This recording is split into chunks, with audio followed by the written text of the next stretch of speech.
When we have questions about our model railroad, we frequently consult the real railroads, the prototypes.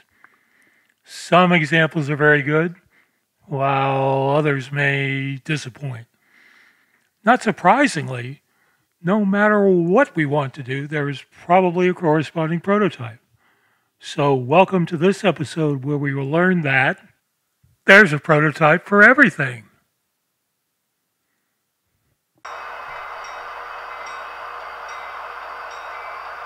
You're watching the Norfolk Southern Sherwood subdivision.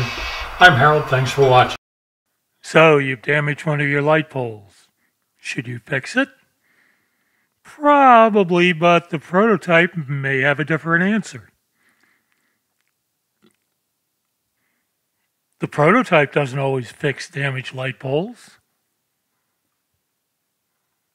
In case you thought that was a one-off, it's not. Here's another example. So the prototype does not always fix damaged light poles. When your friends ask you why you didn't fix your light pole, just tell them you follow the prototype. And there's a prototype for everything. When you finish ballasting or laying some new track, do you put everything away? Well, the prototype doesn't. So instead, take those old ties and put them in some random pile, give them some weathering, and you'll be following the prototype. And while you're at it, take that ballast you didn't use and put it in some random pile. What do you do with that old rail that you haven't used? Do you put it away, use it for a different purpose? Don't do that. The prototype doesn't. They just stack it up in a pile and let it rust in the sun. How about those old signal masts that you're not using anymore? Well, you might be able to use them somewhere else. But no, what you should just do is lay them out there by the old rails, let them rust in the sun. When you're done with all of these things, you'll have this nice little scene right next to your main line. And once again, you will have proven there's a prototype for everything. Oh, and don't forget the weeds. Sometimes the prototype gives us a positive example. For example, this ballast on the CSX main line in Southern Pines, North Carolina.